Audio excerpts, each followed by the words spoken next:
بسم اللہ الرحمن الرحیم۔ جیسا کہ رمضان المبارک کا پاک مہینہ ختم ہونے والا ہے اور کل انشاءاللہ تعالی عید ہو جائے گی، تو اس عید الفطر کے موقع پر ہمیں کیا کرنا چاہیے، اس عید الفطر کو ہمیں کس طرح سے گزارنا چاہیے، اس عید الفطر کے موقع پر ہمیں کیا کام سر انجام دینے چاہیے۔ سب سے پہلا تو یہ کہ جب ہم عید الفطر کا چاند دیکھیں تو ہمیں اس وقت کیا کرنا چاہیے۔ جیسا کہ پیارے نبی علیہ الصلاۃ والسلام کا معمول رہا ہے کہ جب آپ علیہ الصلاۃ والسلام عید الفطر کا چاند دیکھا کرتے تھے تو آپ صلی اللہ علیہ وسلم اس دعا کا اہتمام کیا کرتے تھے، اور وہ دعا یہ ہے: اللہ اکبر لا الہ الا اللہ واللہ اکبر وللہ الحمد۔ یعنی آپ حضرات بھی اس دعا کا خوب اہتمام کریں، جب آپ کی نظر چاند پر پڑ جائے تو آپ یہ دعا ضرور پڑھیں، جو کہ پیارے نبی علیہ الصلاۃ والسلام سے ثابت ہے۔ اسی طرح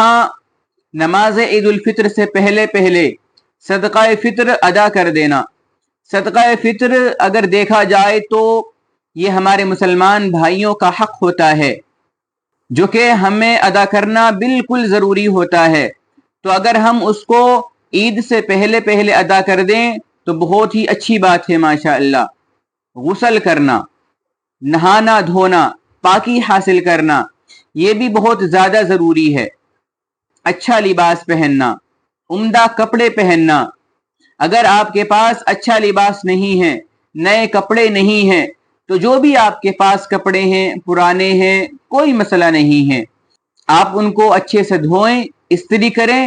اور اسی میں نماز پڑھ لیں۔ خوشبو لگانا، عطر لگانا، اور اگر آپ کے پاس مسواک ہے تو مسواک کرنا۔ مسواک پیارے نبی علیہ الصلاۃ والسلام کی سنت ہے کہ آپ علیہ الصلاۃ والسلام مسواک کا بہت زیادہ اہتمام کیا کرتے تھے۔ اگر آپ کے پاس مسواک ہے تو ضرور کریں، اور اگر نہیں ہے تو کوئی مسئلہ نہیں ہے، آپ برش بھی کر سکتے ہیں۔ نماز عید الفطر کے لیے عیدگاہ جانا اور نماز ادا کرنا۔ جب آپ عیدگاہ جائیں تو پیدل جائیں، یعنی کسی چیز کا انتخاب ہرگز نہ کریں۔ مثال کے طور پر بائک، ماروتی اور بہت ساری چیزیں ہیں، تو آپ ان چیزوں کا اہتمام ہرگز نہ کریں۔ اگر آپ چاہتے ہیں کہ اللہ تبارک و تعالی آپ کو زیادہ سے زیادہ ثواب عطا فرمائے تو آپ کو چاہیے کہ آپ پیدل ہی جائیں، اپنے قدموں کا استعمال کریں۔ جب ایک بندہ نماز کے لیے اپنے گھر سے نکلتا ہے تو پیارے نبی علیہ الصلاۃ والسلام فرماتے ہیں کہ اس کے ایک ایک قدم پر اس کا ایک گناہ مٹا دیا جاتا ہے اور اس کا ایک درجہ بلند فرما دیا جاتا ہے۔ تو آپ جتنے قدم بھی چل کر کے عیدگاہ جائیں گے تو آپ یہ اندازہ لگا لیں کہ آپ کے گھر سے عیدگاہ کتنی دور ہے، تو آپ کے جتنے بھی قدم ہوں گے اللہ تبارک و تعالی آپ کے ایک قدم پر آپ کے ایک گناہ کو معاف فرمائیں گے، اور اس ایک قدم پر ایک درجہ بلند فرمائیں گے۔ اپنے دوست احباب کے ساتھ عیدگاہ جانا اور وہاں جا کر دعا میں شامل ہونا، یعنی آپ کے آس پاس میں آپ کے جتنے بھی مسلمان بھائی رہتے ہیں، آپ کے سرکل میں جتنے بھی آپ کے فرینڈز ہیں، آپ کو چاہیے کہ آپ اپنے ان تمام مسلمان بھائیوں کے ساتھ عیدگاہ جائیں، ان کو بھی ساتھ میں لے کر کے جائیں اور ان کو بتلائیں کہ ہمیں پیدل جانا ہے، ہمیں کس طرح سے جانا ہے۔ جب آپ اپنے گھر سے نکلیں تو گھر سے نکلتے وقت تکبیرات کہنا شروع کر دیں، یعنی جب آپ گھر سے نکلیں تو عیدگاہ پہنچنے تک اللہ اکبر لا الہ الا اللہ واللہ اکبر وللہ الحمد، اس تکبیر کا آپ کو خوب اہتمام کرنا ہے۔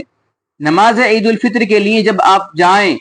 تو جس راستے سے آپ جا رہے ہیں واپس اس راستے کا انتخاب ہرگز نہ کریں، یعنی جب ایک بار ایک راستے سے چلے گئے تو جب آپ واپس آ رہے ہیں تو دوسرے راستے کا انتخاب کریں، جیسا کہ سنت رسول اللہ صلی اللہ علیہ وسلم ہے کہ جب آپ عید الفطر کے لیے یا عید الاضحیٰ کے لیے جب عیدگاہ جاتے تو جس راستے سے آپ جاتے واپس اس راستے سے ہرگز نہ آتے، دوسرے راستے کا انتخاب کرتے۔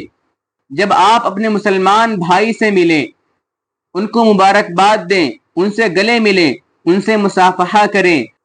تو اس دعا کا خوب اہتمام کریں۔ ایسا نہ ہو کہ آپ صرف اور صرف مصافحہ کر لیں یا ان کو عید کی مبارکباد دے دیں، نہیں، ساتھ ہی ساتھ میں آپ کو اس دعا کا بھی خوب اہتمام کرنا ہے، اور وہ دعا یہ ہے: تقبل اللہ منا ومنکم صالح الاعمال۔ اللہ تبارک و تعالی ہمارے اور آپ کے تمام اعمال صالحہ کو قبول و مقبول فرمائے، یعنی وہ اعمال صالحہ کہ جو ہم نے اس رمضان المبارک کے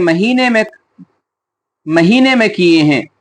یعنی ہم نے اس رمضان المبارک کے مہینے میں جتنی نمازیں ادا کی ہیں، نماز تراویح ادا کی ہے، فرض نمازیں ادا کی ہیں، روزے رکھے ہیں،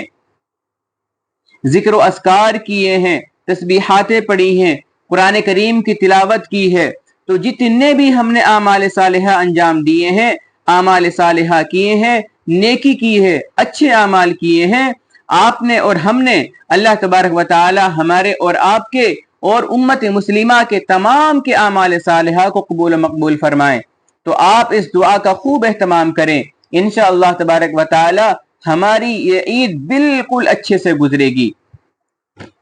جزاک اللہ خیر۔